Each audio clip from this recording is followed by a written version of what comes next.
Well, hello there everyone. Thank you so much for joining me. Today I am making pendants for a necklace using Pebeo Paints.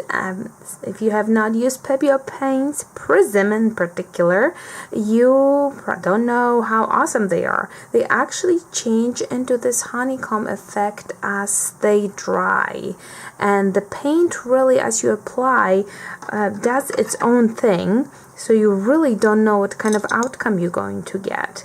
It just moves and it really doesn't settle in for a few hours. So you don't know how the project is going to come out.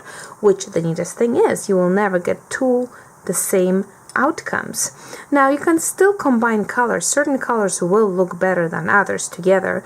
So I will just show you what I've been working on, what colors I've been working with this week. So I have different pendants and or the bezels, actually empty bezels, and they are different colors. So I kind of try to think what colors will go with what color of the bezel.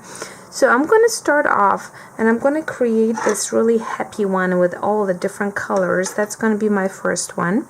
And when you get the paint, you have to make sure that you give it a good stir, and it's not a shake. You actually have to go in with something and stir it. I'm using toothpicks here, as you can see, and then you just start applying the paint, and you will see very shortly how it will start its movement. It will start moving, and really there's no way for you to know how it's going to react with different colors or different techniques until you actually start playing with it. Then you'll know that, if I add more of this color is going to take over and the other one is not, and so on and so forth. You will also notice that you don't have much control of how the outcome is going to be, but yet you do. You can do little swirls. You can wait until it dries a little bit and then go in and mix things up a little bit. Here I'm just going to leave it be. I already made some pendants earlier on in the morning, so I will show you what the outcomes are of the same techniques that I'm using right now. So here I'm almost done applying all this paint, and as you can see, things are already starting to happen right there. And actually I'm going to adjust a little bit more of the green paint. I don't think I have enough of it. And now you can see I added more green, and it's really moving into the gold. It's taking over the gold, so maybe it was not the best move on my part. Okay, but let's see. I just want to see what's going to happen to it. So here we go. I'm not gonna do anything else to it. I just want you to see how it looks right now and how it's going to look in just a few minutes. I'm not gonna touch it. These were just simple lines, and earlier on I did very similar one, and this is how it turned out. That's how that one turned out. So you can see how very different it looked. So let's grab a couple of different colors, and this time around I'm going to use gold, and I'm going to cover the whole entire bottom in gold paint, and then I'm just gonna go and add little tiny bits of black to it, little dots, and you will see how the paint is moving throughout it. And like I said, right now I'm not doing anything to the paint, but you can go in and when you have different colors, stir them and move them around. I'll show you that in just 1 minute. I just want to cover this in paint. There you go. So that's plenty of it. And you also have to make sure that you put enough paint on it, because it works when there's quite a bit of paint. Okay, nice stir. Make sure that everything is stirred up. I'm just gonna go and put little dots, and we'll see what comes out of that. Ooh. And one thing that you don't want to do is get your paint on the bezel itself. And I'm going to put a little dot in the middle there.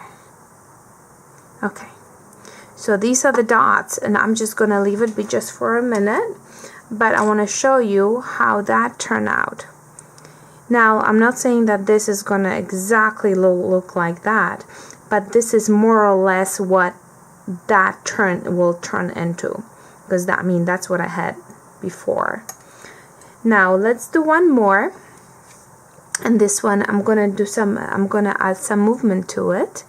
I'm going to do green on top and a little bit of green at the bottom, and then we're going to do some movement with the gold paint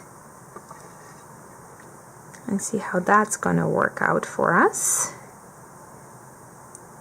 Now you see how this one, there's very little gold in it, so I'm gonna go in, I'm gonna add just a tiny bit more gold. I want it to be more gold than anything else.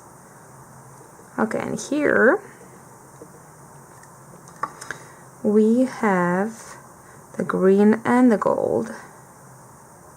So what I want to do is I want to go in, I want to have the top untouched, but at the bottom I want to do the swirls. Now those swirls are not going to look like anything that I'm doing right now. You'll see that they will not. I just want to show you that you could actually control a little bit. For example, I want the top to be all green and so on and so forth, and then the bottom mixed up, and this is how that one looked. You see how completely different it looks? This has been sitting here probably for 45 minutes, maybe even less than that, but so that you see that how different it looks. Now let me stir this one just a little bit, just a tiny little bit. I think that the blue is really taking over. I don't want the blue to take over completely. Alright, and I will show you guys the outcome of the video. I'm gonna show you the outcome of the bezel on my blog. So look out for the finished product. Ta-ta.